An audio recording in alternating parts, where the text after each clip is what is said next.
저는 박은정, 62세입니다. 남편을 떠나보낸 지 7년이 흘렀습니다.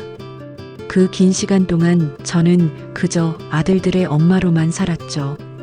교직에서 물러나고 두 아들을 모두 출가시켰습니다. 큰아들 성우는 35이 되어서도 제 재혼 이야기만 나오면 얼굴을 굳혔어요. 엄마, 나이 들어서 무슨 재혼이에요. 그냥 편하게 사세요. 편하게 산다는 게 뭘까요? 텅 빈 집에서 혼자 밥 먹고 드라마 보다가 잠드는 게 편한 건가요? 아닙니다. 그건 익숙할 뿐이지 편한 게 아니었어요. 어느 날 문득 거울을 보다가 생각했습니다. 나도 누군가의 여자로 살아보고 싶다고. 62년을 살았지만 정작 저 자신을 위해 산 시간은 얼마나 될까 싶었죠. 그래서 결심했습니다. 혼자라도 좋으니 여행을 떠나보자고. 11월 초 양양으로 향하는 버스에 몸을 실었습니다. 창밖으로 스쳐가는 풍경을 보면서 가슴이 두근거렸어요. 두려움 반, 설렘 반이었습니다. 양양에 도착한 첫날 오후, 저는 바닷가 벤치에 앉아 있었습니다. 11월의 바람은 생각보다 차가웠어요. 분홍색 스카프를 목에 두르고 한참을 바다를 바라보고 있었죠. 파도 소리만 들리는 고요한 시간이었습니다. 혼자 여행이세요? 옆에서 낯선 목소리가 들렸습니다. 고개를 돌리니 단정한 인상의 남자가 서 있었어요. 얼핏 봐도 제 또래보다는 젊어 보였습니다. 회색 코트를 입은 그는 조심스레 미소를 지었죠. 네, 혼자입니다. 그 용기가 참 멋지네요. 그 한마디가 제 마음에 작은 파문을 일으켰습니다. 용기라니. 누구도 제게 그런 말을 해준 적이 없었어요. 아들들은 무모하다고 했고 친구 영숙이는 위험하다고 했죠. 하지만 이 남자는 멋지다고 했습니다. 저는 정태훈이라고 합니다. 저도 혼자 왔어요. 박은정입니다. 우린 그렇게 처음 인사를 나눴습니다. 태훈 씨는 옆에 앉아도 되냐고 물었고 저는 고개를 끄덕였어요. 함께 앉아 바다를 보는데 이상하게 어색하지 않았습니다. 뭘 그렇게 오래 보고 계셨어요? 그냥요. 파도가 밀려왔다가 사라지는 게 사람 인생 같다는 생각을 했습니다. 태훈 씨가 잠시 침묵하다가 말했습니다. 은정 씨는 철학자 같으시네요. 그는 자연스럽게 제 이름을 불렀어요. 그 목소리에는 묘한 온기가 있었습니다. 우린 해가 질 때까지 벤치에 앉아 이런저런 이야기를 나눴죠. 태훈 씨는 전직 변호사라고 했습니다. 지금은 법률 컨설턴트로 일한다고 했어요. 혼자 계신 지는 얼마나 되셨어요? 7년 됐습니다. 태훈 씨는요? 저는 오래됐죠. 한 15년쯤? 그의 목소리에 씁쓸함이 묻어났습니다. 저는 더 묻지 않았어요. 누구에게나 말하기 싫은 과거는 있으니까요. 해가 수평선 너머로 사라질 무렵 태훈 씨가 물었습니다. 내일도 이 바다에 나오실 건가요? 아마도요. 그럼 내일 또 뵐 수 있을까요? 저는 잠시 망설였습니다. 하지만 가슴 한편에서 작은 목소리가 들렸어요. 괜찮아. 한 번쯤은 이런 설렘도 느껴봐도 되잖아. 좋습니다. 그렇게 대답하는 제 목소리가 떨리고 있다는 걸 느꼈습니다. 태훈 씨는 환하게 웃으며 고개를 숙여 인사했어요. 숙소로 돌아오는 길, 저는 가슴이 뛰는 걸 느꼈습니다. 62년을 살면서 이런 감정을 다시 느낄 줄은 몰랐죠. 거울 앞에 선 제 얼굴이 상기되어 있었습니다. 하지만 동시에 불안함도 밀려왔어요. 이게 맞는 걸까? 이 나이에 이런 설렘을 느껴도 되는 걸까? 머릿속이 복잡했습니다. 그날 밤 저는 휴대폰을 들고 한참을 고민했습니다. 친구 영숙이에게 전화를 걸까 말까? 결국 전화기를 내려놓았어요. 아직은 아무에게도 말하고 싶지 않았습니다. 이 작은 설렘을 혼자만 간직하고 싶었죠. 창밖으로 달빛이 비쳤습니다. 파도 소리가 희미하게 들려왔어요. 저는 눈을 감았습니다. 내일이 기다려졌죠. 그때는 몰랐습니다. 이 작은 만남이 제 인생을 완전히 뒤흔들어 놓을 거라는 걸. 다음 날 아침 창문을 여니 하얀 눈이 내리고 있었습니다. 11월에 눈이라니. 양양에 온 지 이틀째였지만 이런 풍경은 처음이었어요. 마음이 설레었습니다. 어제 태훈 씨와 약속한 시간이 자꾸 머릿속을 맴돌았죠. 서둘러 옷을 입었습니다. 어제 입었던 분홍 스카프를 다시 목에 둘렀어요. 거울을 보니 뺨에 홍조가 살짝 올라와 있었습니다. 이 나이에 이러는 내가 우스워서 피식 웃음이 나왔죠. 바닷가로 나가는 길, 하얀 눈이 옷깃에 내려앉았습니다. 찬 공기가 폐를 파고들었어요. 어제 그 벤치가 보였습니다. 그런데 이미 누군가 앉아 있었죠. 태훈 씨였습니다. 일찍 오셨네요. 제 목소리에 태훈 씨가 고개를 돌렸습니다. 그는 환하게 웃으며 일어났어요. 은정 씨를 기다렸습니다. 어젯밤 잠이 잘 안 오더라고요. 그 말에 제 심장이 쿵 하고 뛰었습니다. 저만 그런 게 아니었구나. 태훈 씨도 저를 생각했다는 말에 가슴이 두근거렸어요. 함께 벤치에 앉아 눈 내리는 바다를 바라봤습니다. 파도 위로 하얀 눈송이가 떨어져 사라졌죠. 신기한 풍경이었어요. 이런 날씨에 바다 보는 것도 처음입니다. 저도 그래요. 뭔가 특별한 날 같지 않아요? 태훈 씨가 옆에서 말했습니다. 저는 고개를 끄덕였어요. 정말 특별한 날 같았습니다. 눈은 점점 더 굵게 내렸죠. 조금 걸어볼까요? 이렇게 앉아만 있으니 추워요. 태훈 씨의 제안에 저는 일어났습니다. 우린 나란히 해변을 걸었어요. 발밑으로 모래가 밟혔고 파도 소리가 귓가에 울렸습니다. 그때였어요. 갑자기 강한 바람이 불어왔습니다. 제 목에 두르고 있던 분홍 스카프가 휙 하고 날아갔어요. 아, 저도 모르게 비명을 질렀습니다. 스카프는 바람을 타고 절벽 쪽으로 날아갔죠. 낮은 절벽 아래 바위 틈에 걸려 있었습니다. 저거 제가 아끼는 건데. 괜히 중얼거렸습니다. 사실 그냥 평범한 스카프였어요. 하지만 어제 태훈 씨를 처음 만날 때 두르고 있던 거라 왠지 의미가 있게 느껴졌죠. 잠깐만요. 태훈 씨가 갑자기 절벽 쪽으로 걸어갔습니다. 아니에요, 괜찮습니다. 위험해요. 제가 소리쳤지만 태훈 씨는 이미 조심스럽게 절벽을 내려가고 있었어요.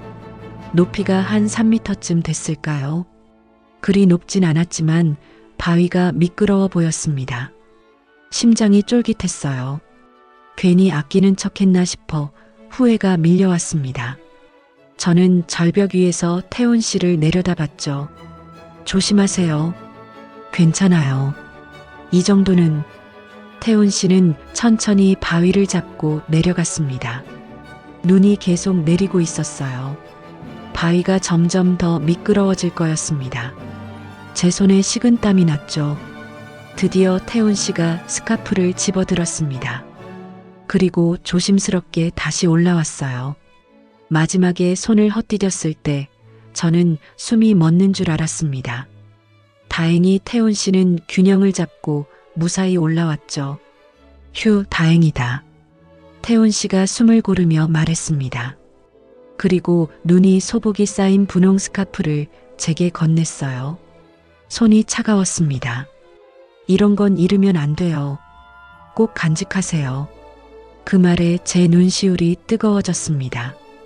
단순히 스카프를 주워준 게 아니었어요. 제가 소중히 여기는 걸 함께 소중하게 생각해준다는 느낌이 들었죠. 고맙습니다.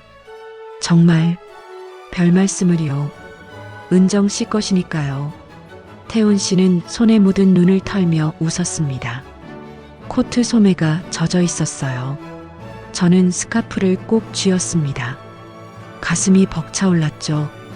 우린 다시 벤치로 돌아왔습니다. 눈은 여전히 내리고 있었어요. 저는 젖은 스카프를 무릎 위에 올려놓았습니다. 손 괜찮으세요?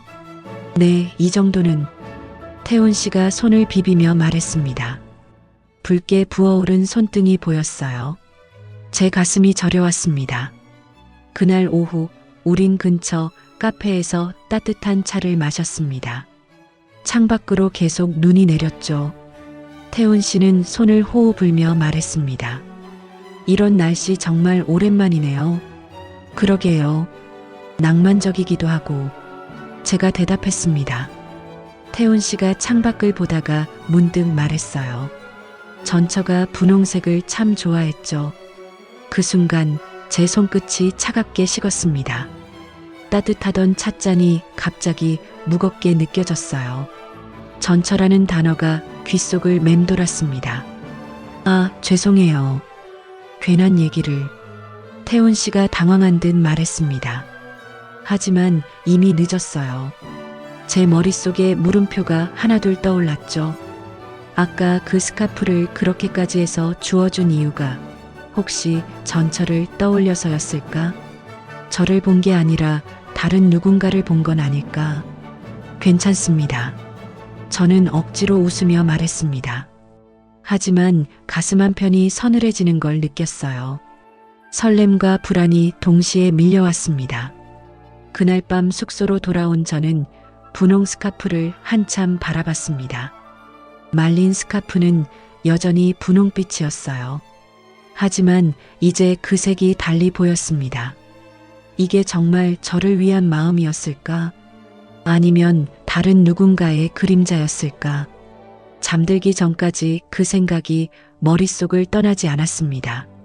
창밖으론 여전히 눈이 내리고 있었어요.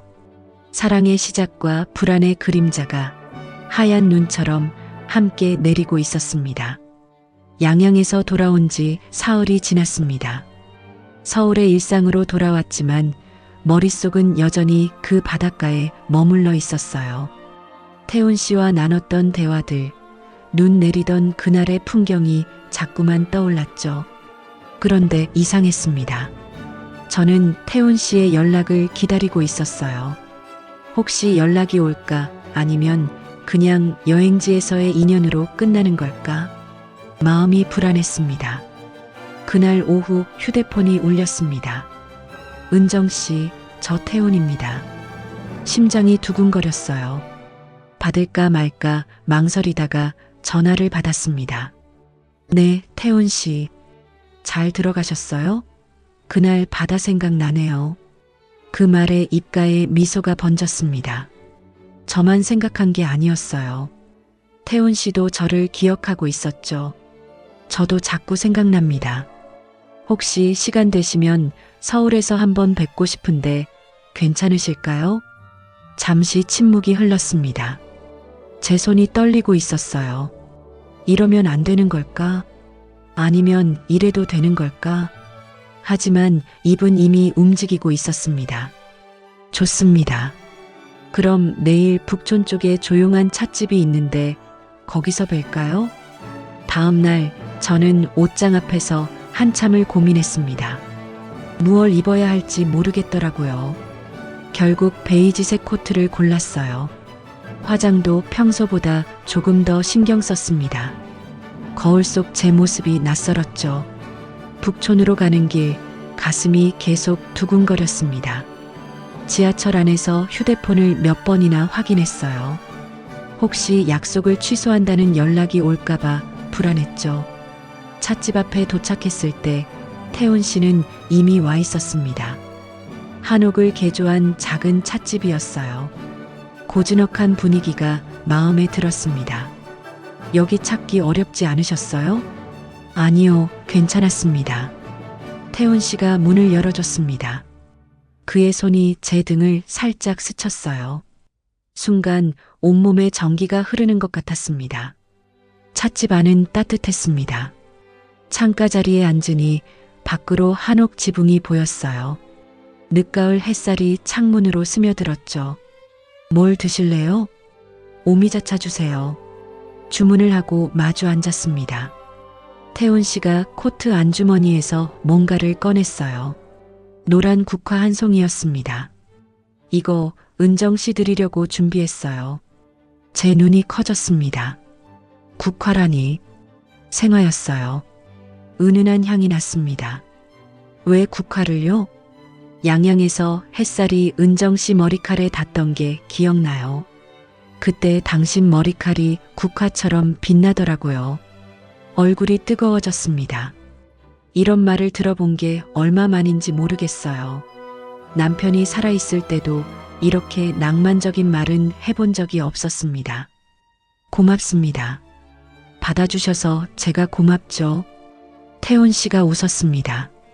그 미소에 제 마음이 스르륵 녹아내렸어요. 분홍 스카프 때문에 생긴 불안감이 조금씩 사라지는 것 같았습니다. 우린 차를 마시며 이런저런 이야기를 나눴습니다. 태훈 씨는 법률 일을 하면서 겪었던 에피소드를 들려줬어요. 저는 교직 생활 이야기를 했죠. 시간이 어떻게 가는지 몰랐습니다. 은정 씨, 솔직히 말씀드려도 될까요? 태훈 씨가 갑자기 진지한 표정으로 말했습니다. 네, 말씀하세요. 저는 양양에서 은정 씨를 만난 게 운명이라고 생각해요. 처음 뵀을 때부터 뭔가 끌리더라고요. 제 손이 찻잔을 놓치려다가 가까스로 잡았습니다. 심장이 터질 것 같았어요. 저도 그랬습니다. 제 목소리가 떨렸습니다. 솔직한 고백이었어요. 태훈 씨의 눈빛이 따뜻해졌죠. 그때였습니다. 창밖에서 누군가의 시선이 느껴졌어요. 고개를 돌리니 한 여자가 창밖에서 저희를 보고 있었습니다. 중년 여성이었어요. 검은색 코트를 입고 있었고 긴 머리를 뒤로 묶고 있었죠. 그런데 그 여자의 표정이 이상했습니다. 미소를 짓고 있었지만 씁쓸해 보였어요. 저 여자분, 제가 중얼거렸습니다. 태훈 씨가 고개를 돌렸어요. 하지만 그 순간 여자는 이미 돌아서서 걸어가고 있었습니다. 누구세요? 아니, 그냥 누군가 우릴 보고 있는 것 같아서요. 아, 그래요? 별일 아닐 거예요. 태훈 씨는 대수롭지 않게 말했습니다. 하지만 저는 마음이 불편했어요. 그 여자의 눈빛이 계속 머릿속에 맴돌았죠. 왜 그렇게 저희를 봤을까? 그리고 왜 그런 표정을 지었을까? 슬픔 같기도 하고 연민 같기도 한 그 표정이 자꾸 떠올랐습니다. 은정 씨, 괜찮으세요? 태훈 씨가 물었습니다. 저는 고개를 끄덕였어요. 네, 괜찮습니다. 하지만 마음 한편이 무거워졌습니다. 손에 쥔 노란 국화가 갑자기 낯설게 느껴졌어요. 우린 1시간 정도 더 이야기를 나눴습니다. 태훈 씨는 다음 주에도 만나자고 했어요. 저는 그러겠다고 대답했죠. 헤어질 때 태훈 씨가 제 손을 잡았습니다. 오늘 정말 행복했어요. 저도요. 제 대답은 진심이었습니다. 하지만 동시에 불안감도 함께 자라나고 있었어요. 집으로 돌아오는 길, 저는 국화를 들고 걸었습니다. 노란 꽃잎이 석양빛을 받아 빛났어요. 예뻤습니다. 하지만 자꾸만 그 여자의 얼굴이 떠올랐습니다. 창밖에서 저희를 바라보던 그 씁쓸한 미소.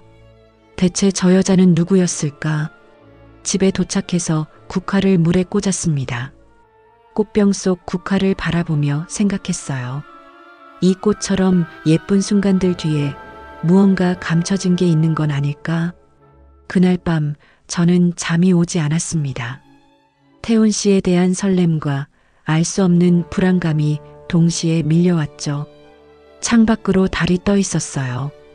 국화향이 방 안에 은은하게 퍼졌습니다.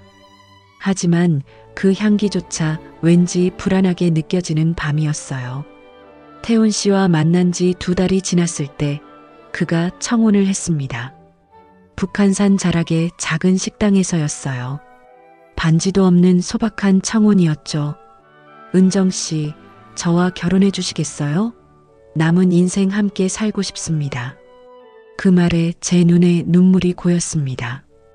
62년을 살면서 다시는 못 들을 줄 알았던 말이었어요. 네, 좋습니다. 하지만 문제는 아들 성호였습니다. 제가 재혼 이야기를 꺼내자 성호는 발끈했어요. 엄마, 정신 차리세요. 2달 만난 사람이랑 결혼이요? 성호야, 엄마도 사람이야. 혼자 사는 게 외로워. 그럼 저랑 같이 살면 되잖아요. 왜 굳이 결혼까지? 성호의 목소리는 단호했습니다. 며느리도 난색을 표했죠. 하지만 저는 마음을 굳혔어요. 이번만큼은 제 인생을 살고 싶었습니다. 성호야, 엄마 결정이야. 이해해줘. 결국 성호는 한숨을 쉬며 자리를 떴습니다. 뒷모습이 서운해 보였어요. 하지만 돌이킬 수 없었습니다. 혼인신고를 하던 날 태훈 씨가 말했습니다. 식은 부담스럽지 않을까요?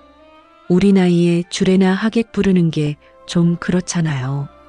저도 동의했습니다.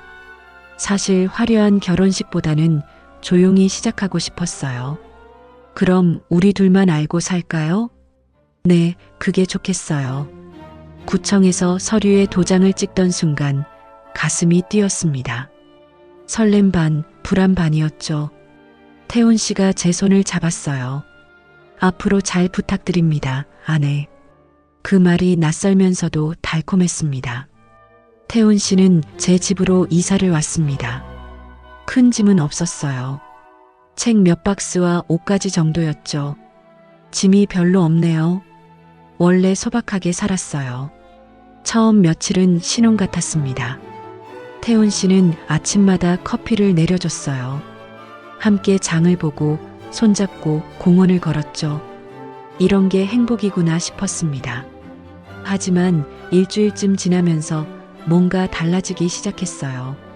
태훈 씨가 서재에서 보내는 시간이 늘었습니다. 문을 잠그고 들어가는 일이 잦아졌죠. 뭐 하세요? 일 좀 봐야 해서요. 도와드릴 거 없어요? 아니에요, 괜찮습니다. 대답은 친절했지만 거리감이 느껴졌어요. 저는 문 밖에서 망설이다가 돌아섰습니다. 전화도 이상했습니다. 예전엔 제 앞에서 받던 전화를 이젠 밖으로 나가서 받았어요. 여보세요? 네, 잠깐만요. 그러고는 베란다로 나가곤 했죠. 목소리가 낮게 깔렸습니다. 누구와 통화하는지 궁금했지만 물어볼 용기가 나지 않았어요. 그러던 어느 날 밤이었습니다. 태훈 씨가 샤워를 하러 간 사이 거실 탁자에 휴대폰이 놓여 있었어요. 평소 같으면 그냥 지나쳤을 겁니다. 하지만 그날따라 마음이 불안했죠. 손이 저절로 움직였습니다. 휴대폰을 집어들었어요. 화면에 비밀번호 입력창이 떴습니다. 예전엔 비밀번호가 없었는데 언제 걸었을까? 그때 문자 알림이 떴습니다. 잠금 화면에도 내용이 보였어요. 보험 납입 완료, 수익자 박은정. 납입 금액 5억 원. 제 손끝이 얼어붙었습니다. 5억 원짜리 보험이요? 수익자가 저라고요? 심장이 빠르게 뛰기 시작했습니다. 샤워실에서 물소리가 멈췄습니다. 서둘러 휴대폰을 제자리에 놓았어요. 손이 떨렸습니다. 태훈 씨가 수건으로 머리를 닦으며 나왔습니다. 왜 그래요? 얼굴이 안 좋은데. 아니에요. 그냥 말을 잇지 못했습니다. 태훈 씨는 휴대폰을 집어들고 방으로 들어갔어요.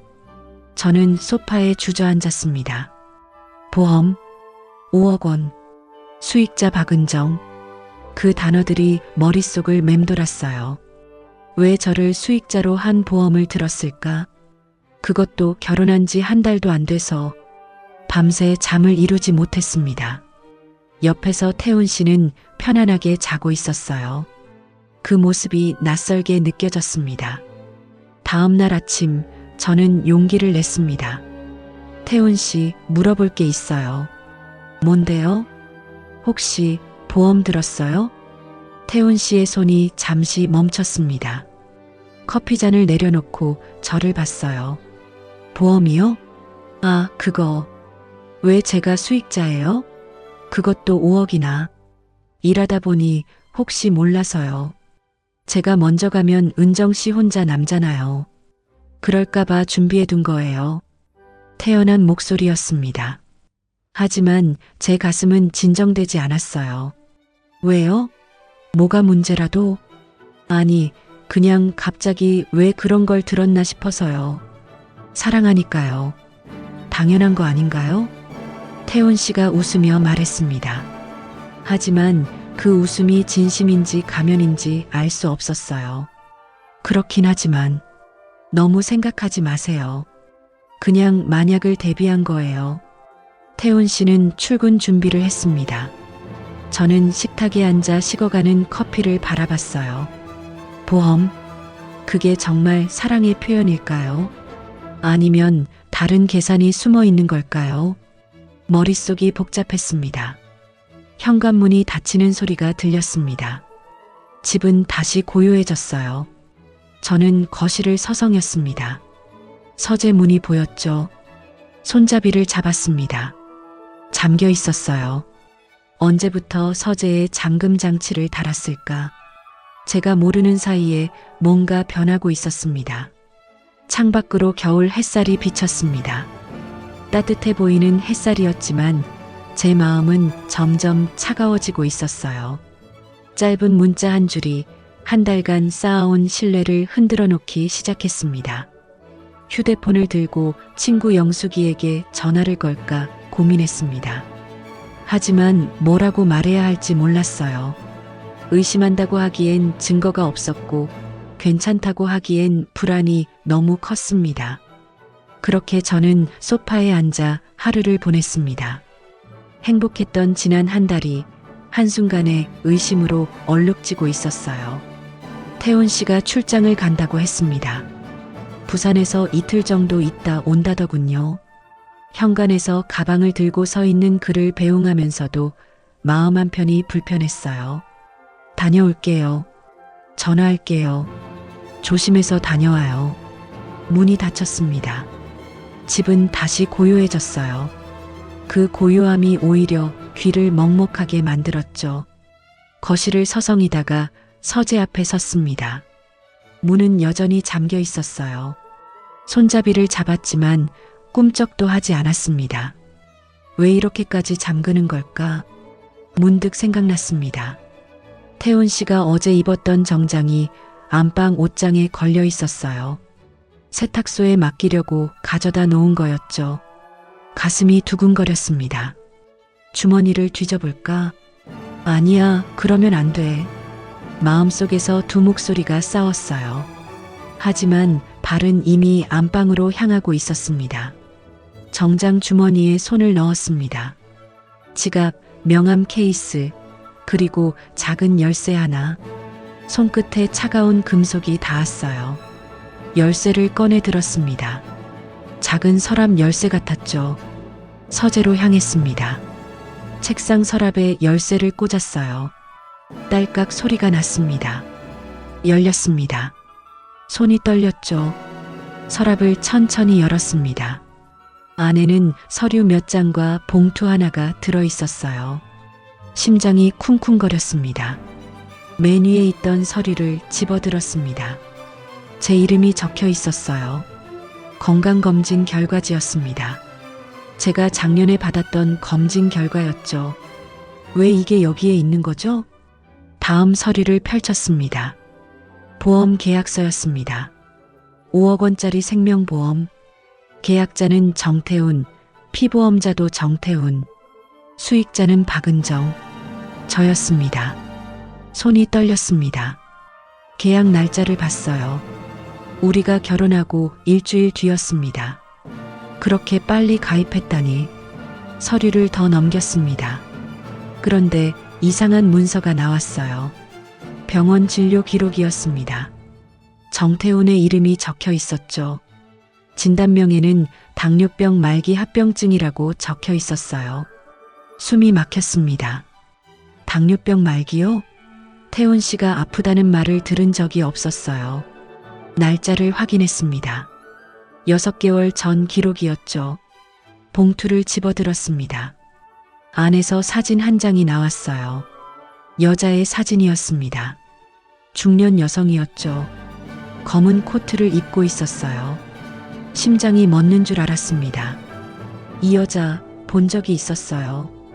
북촌 국화 찻집에서 창밖으로 저희를 보던 그 여자였습니다. 씁쓸한 미소를 짓던, 손이 떨려서 사진을 거의 떨어뜨릴 뻔했습니다. 사진을 뒤집었어요. 뒷면에 글씨가 적혀 있었습니다. 그녀와 닮은 사람을 만났어요. 머리가 하얘졌습니다. 그녀와 닮은 사람. 그게 저를 말하는 건가요? 태훈 씨는 저를 본 게 아니라 이 여자를 본 건가요? 다리에 힘이 풀렸습니다. 주저앉으며 열쇠가 손에서 떨어져 바닥에 떨어졌어요. 쨍그랑 소리가 귓가에 울렸습니다. 숨이 가빠졌습니다. 가슴이 조여왔어요. 한 달간 쌓아온 모든 게 무너지는 소리가 들렸습니다. 양양 바다에서의 만남. 눈 내리던 날 스카프를 주워주던 모습. 노란 국화를 건네던 순간. 청혼하던 그날. 모든 게 거짓이었던 걸까요? 저는 단지 대체품이었던 건가요? 죽은 아니면 떠난 누군가를 대신할 사람. 그렇게 선택된 거였나요? 사진 속 여자를 다시 봤습니다. 자세히 보니 조금 닮았습니다. 얼굴형이 비슷했어요. 머리 스타일도 비슷했죠. 제가 이 여자의 복사본이라는 건가요? 서류를 다시 펼쳤습니다. 병원 기록을 읽었어요. 당뇨병 말기 합병증, 예상 여명 1년에서 2년. 의사의 소견이 적혀 있었습니다. 1년에서 2년. 그러니까 태훈 씨는 자신이 얼마 못 산다는 걸 알고 있었던 겁니다. 그래서 저와 결혼한 건가요? 5억 원을 남기고 가려고. 아니에요. 말도 안 돼요. 사랑한다고 했잖아요. 남은 인생 함께하고 싶다고 했잖아요. 하지만 증거는 여기 있었습니다. 차가운 서류들이 진실을 말하고 있었어요. 바닥에 주저앉은 채로 한참을 있었습니다. 시간이 얼마나 지났는지 몰랐어요. 창밖이 어두워지고 있었습니다. 휴대폰이 울렸습니다. 태훈 씨였습니다. 전화를 받지 않았어요. 다시 울렸습니다. 또 받지 않았죠. 문자가 왔습니다. 은정 씨, 왜 전화 안 받아요? 잘 있어요? 내일 들어갈게요. 그 문자를 보는데 눈물이 났습니다. 이 사람이 진심인지 거짓인지 모르겠다는 게 너무 슬펐어요. 사랑받고 싶었습니다. 여자로 살고 싶었어요. 그게 그렇게 잘못된 바람이었나요? 그 바람 때문에 이렇게 속은 건가요? 서류를 다시 서랍에 넣었습니다. 열쇠로 잠갔어요. 그리고 정장 주머니에 열쇠를 다시 넣었습니다. 모든 걸 원래대로 돌려놓았죠. 하지만 제 마음은 돌아가지 않았습니다. 이미 깨져버린 신뢰는 다시 붙일 수가 없었어요. 거실 소파에 앉았습니다. 어둠이 내렸지만 불을 켜지 않았어요. 어둠 속에서 가만히 앉아 있었습니다. 태훈 씨가 내일 돌아옵니다. 그럼 어떻게 해야 할까요? 모른 척 해야 할까요? 아니면 따져 물어야 할까요? 하지만 따져 물어서 뭐가 달라질까요? 이미 결혼했습니다. 혼인신고도 했어요. 아들한테도 말했죠. 눈물이 볼을 타고 흘러내렸습니다. 소리 없이 울었어요.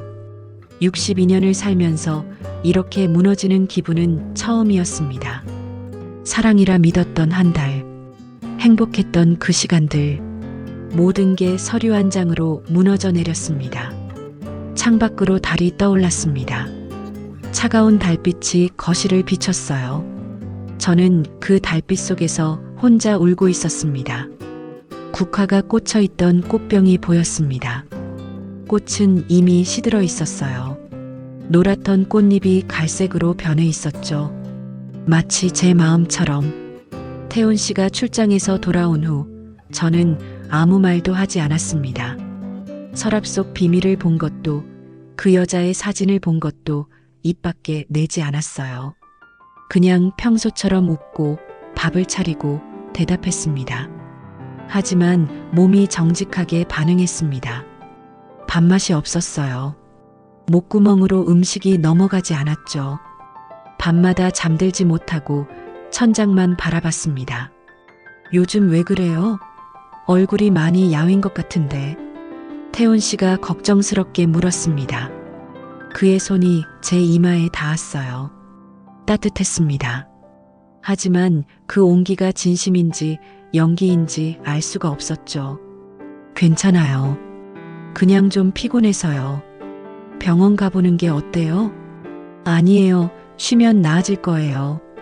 하지만 나아지지 않았습니다.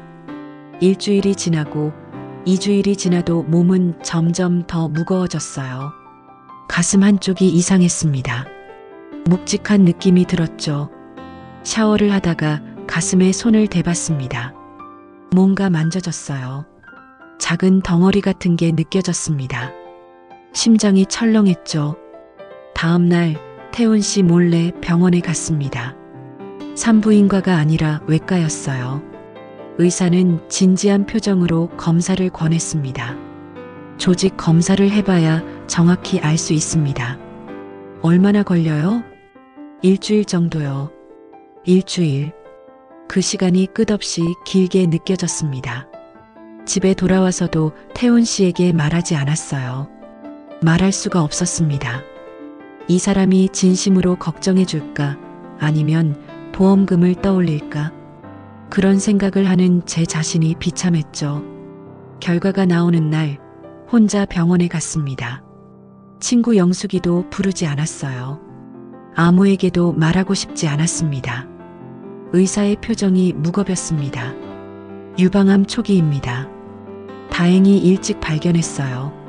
수술하면 완치 가능성이 높습니다. 암.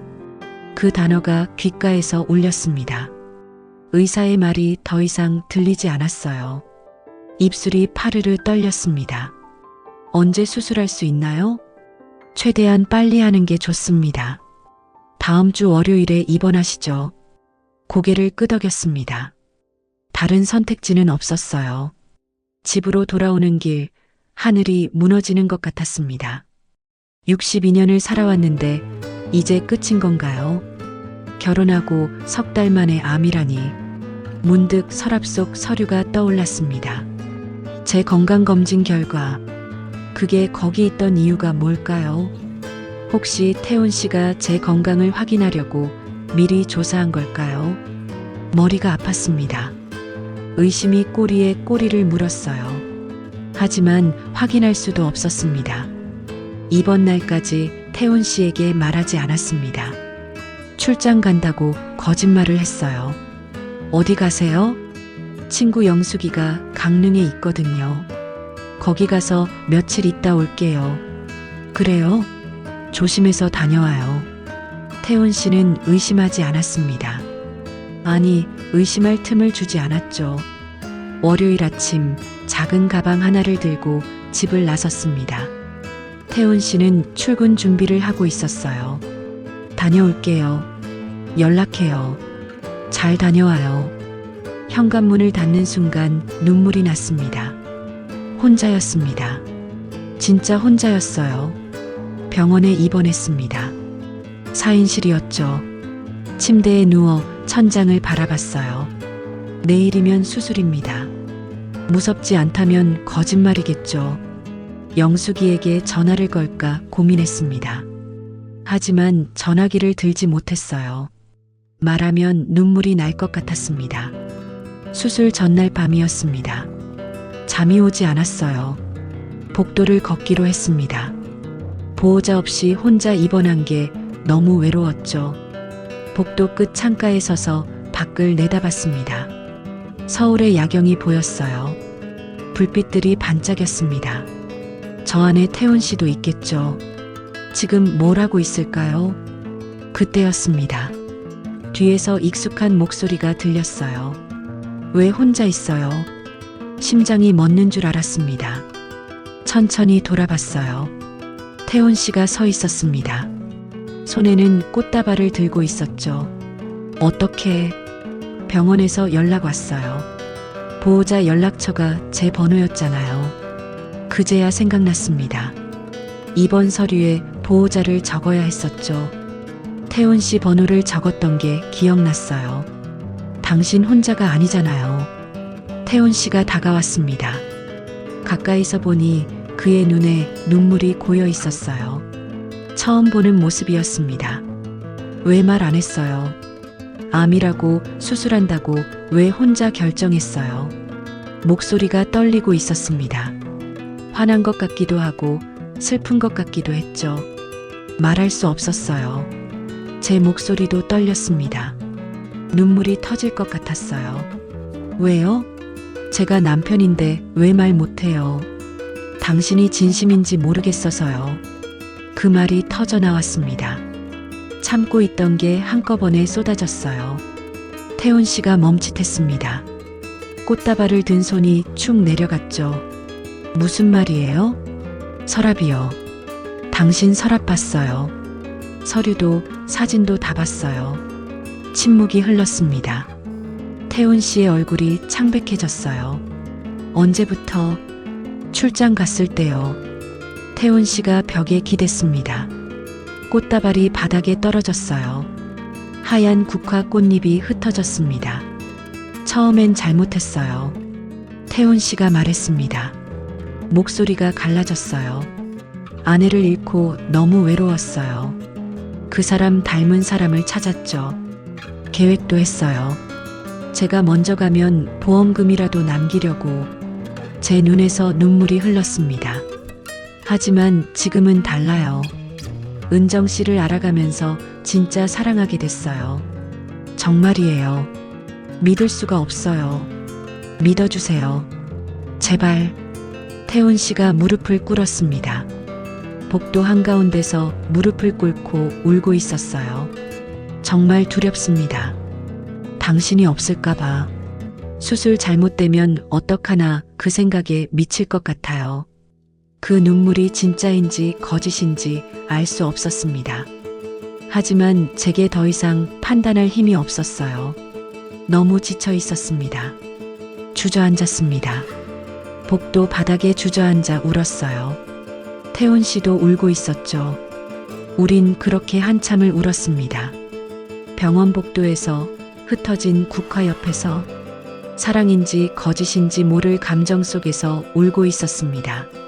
수술은 성공적이었습니다. 의사는 완치 가능성이 높다고 했어요. 하지만 항암 치료는 피할 수 없었죠. 3개월 정도 치료받으셔야 합니다. 힘들겠지만 견뎌야 해요. 의사의 말에 고개를 끄덕였습니다. 옆에 앉아있던 태훈 씨가 제 손을 꽉 잡았어요. 그 손이 따뜻했습니다. 퇴원 후 일주일 뒤 첫 항암 치료를 받았습니다. 주사 바늘이 팔에 꽂히는 순간부터 온몸이 무거워지는 느낌이었어요.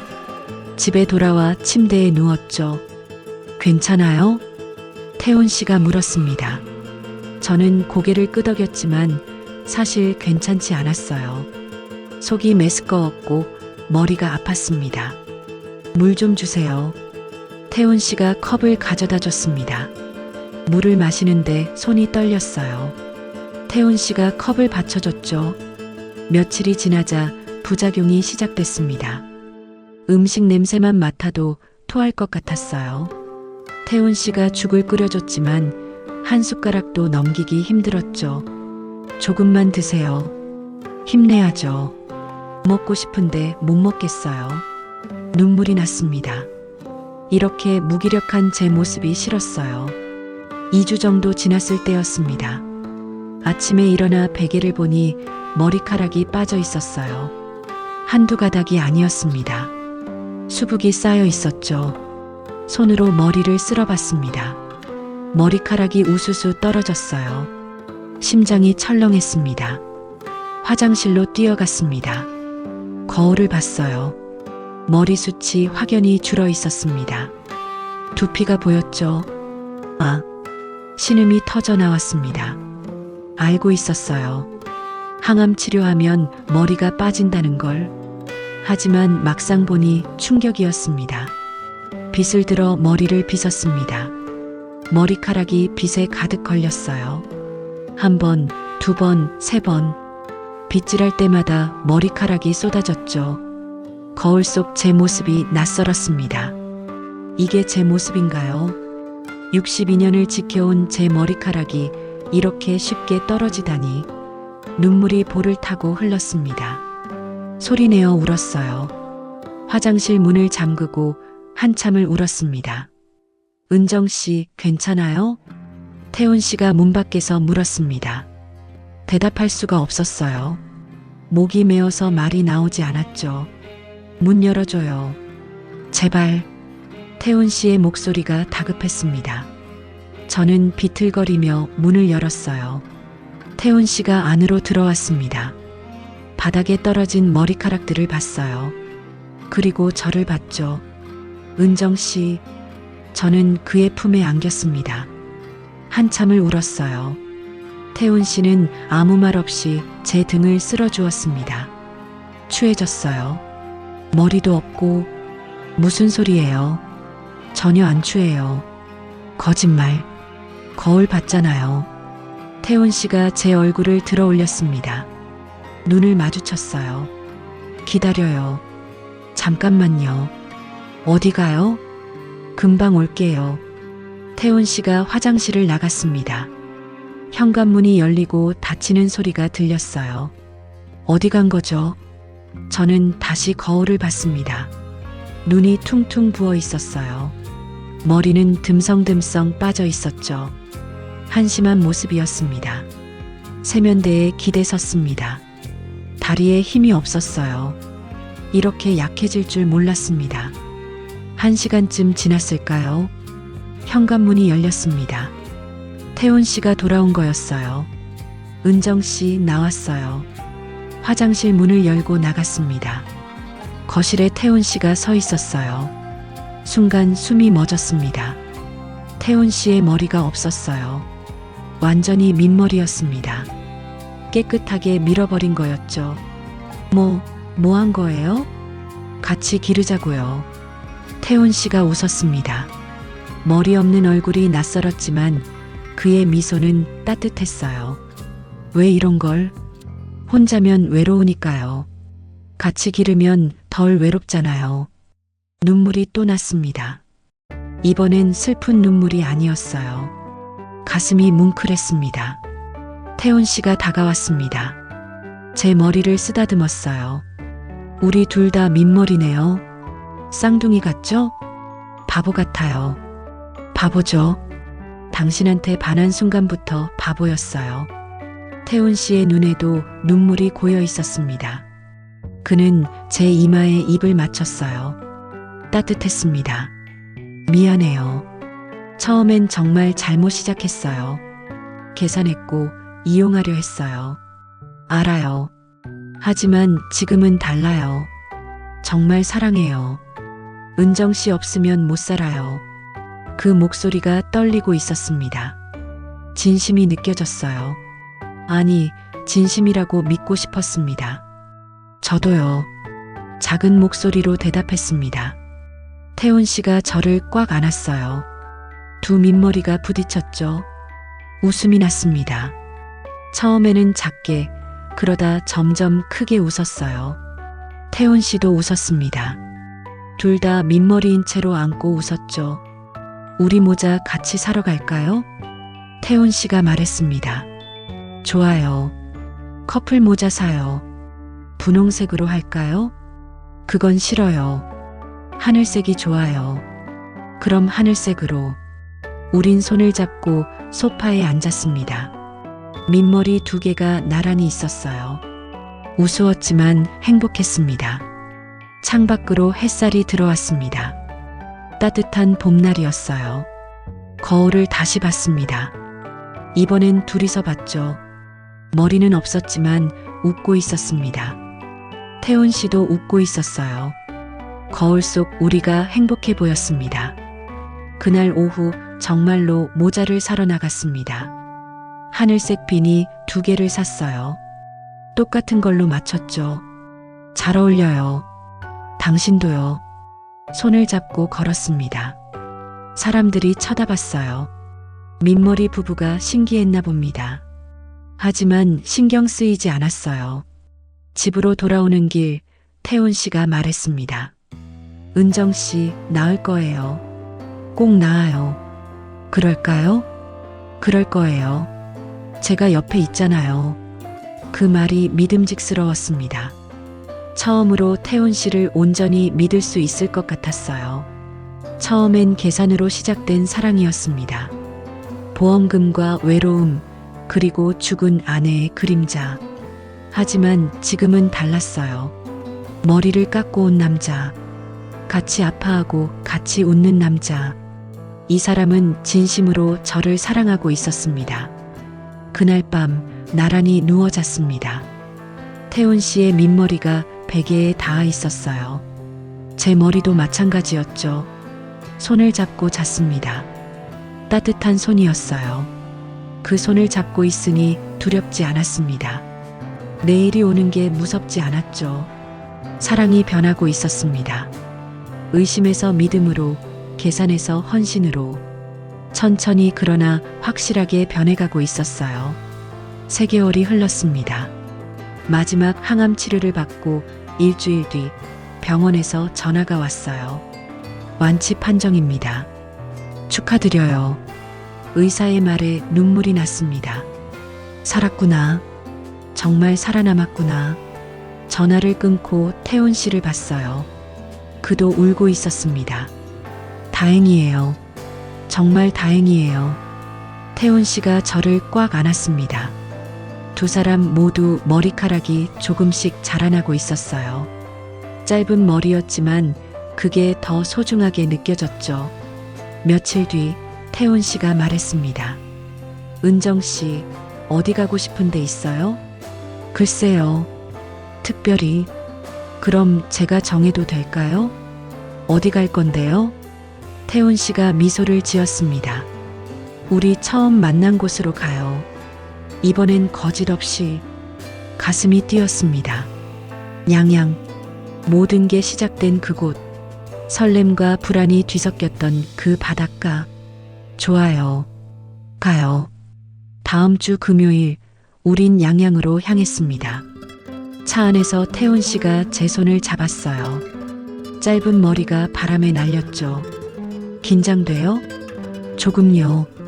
당신은요? 저도요. 떨리네요. 창밖으로 풍경이 스쳐 지나갔습니다. 1년 전 버스를 타고 갔던 그 길이었어요. 그때는 혼자였죠. 외롭고 불안했습니다. 하지만 지금은 달랐어요. 옆에 누군가 있었습니다. 손을 잡아줄 사람이 있었죠. 양양에 도착했을 때 오후 2시였습니다. 햇살이 따가웠어요. 바다 냄새가 났습니다. 여기에요. 저 벤치. 태훈 씨가 가리켰습니다. 1년 전 그 벤치였어요. 우리가 처음 만났던 곳. 파도 소리가 들렸습니다. 천천히 걸어갔습니다. 모래를 밟는 느낌이 낯설지 않았어요. 벤치에 앉았죠. 나란히 앉아 바다를 봤습니다. 여기서 처음 봤죠. 태훈 씨가 말했습니다. 네. 분홍 스카프 두르고 있었어요. 그때 정말 예뻐 보였어요. 거짓말. 그땐 다른 사람 생각했잖아요. 태훈 씨가 움찔했습니다. 저는 그의 손을 꽉 잡았어요. 농담이에요. 이젠 괜찮아요. 미안해요. 정말. 이제 그만해요. 다 지난 일이에요. 파도가 밀려왔다가 사라졌습니다. 하얗게 부서지는 파도가 아름다웠어요. 은정 씨, 솔직하게 말해도 될까요? 태훈 씨가 조심스럽게 물었습니다. 말해요. 처음엔 정말 잘못 시작했어요. 아내를 잃고 너무 외로웠어요. 당뇨 합병증 진단받고 혼자 죽는 게 두려웠죠. 저는 아무 말 없이 들었습니다. 그래서 당신을 찾았어요. 건강검진 결과도 미리 확인했고 보험도 들었어요. 계산된 만남이었죠. 목소리가 떨리고 있었습니다. 하지만 당신을 알아가면서 변했어요. 진짜 사랑하게 됐어요. 계산이 아니라 진심으로. 태훈 씨가 저를 봤습니다. 눈에 눈물이 고여 있었어요. 그땐 속이려 했지만 지금은 평생 곁에 있고 싶어요. 진심으로. 바람이 불어왔습니다. 짧은 머리가 흔들렸죠. 저는 손을 내밀었습니다. 이번엔 내가 먼저 잡을게요. 태훈 씨의 손이 제 손을 잡았습니다. 따뜻했어요. 꽉 잡았죠. 용서해줘서 고마워요. 용서가 아니에요. 받아들이는 거죠. 받아들인다고요? 네. 당신도 아팠고 저도 아팠어요. 서로 상처받았죠. 하지만 함께 나았어요. 태훈 씨가 웃었습니다. 눈물을 흘리며 웃었어요. 당신 만나서 다시 살고 싶어졌어요. 저도요. 당신 때문에 살았어요. 멀리서 파도가 부서졌습니다. 햇살이 물결에 부딪혀 반짝였어요. 아름다운 풍경이었습니다. 아들 성우한테도 말할 거예요. 제대로. 제가 말했습니다. 처음부터 다 말할 거예요. 당신이 어떤 마음으로 시작했고 어떻게 변했는지. 화낼 거예요. 그래도 괜찮아요. 진실은 알아야 하니까. 태훈 씨가 고개를 끄덕였습니다. 같이 말해요. 도망치지 않을게요. 우린 한참을 바다를 봤습니다. 파도는 계속 밀려왔다가 사라졌어요. 끝없이 반복되는 풍경이었죠. 은정 씨, 행복해요? 네. 지금 이 순간은 행복해요. 앞으로도 행복하게 해줄게요. 당신도 행복해야 해요. 당신만 있으면 행복해요. 해가 서쪽으로 기울고 있었습니다. 노을이 지기 시작했어요. 하늘이 주황빛으로 물들었죠. 사진 찍을까요? 태훈 씨가 휴대폰을 꺼냈습니다. 셀카를 찍었어요. 짧은 머리에 두 사람이 웃고 있었습니다. 잘 나왔네요. 간직할게요. 평생. 우린 천천히 일어났습니다. 손을 잡고 해변을 걸었어요. 발밑으로 모래가 밟혔습니다.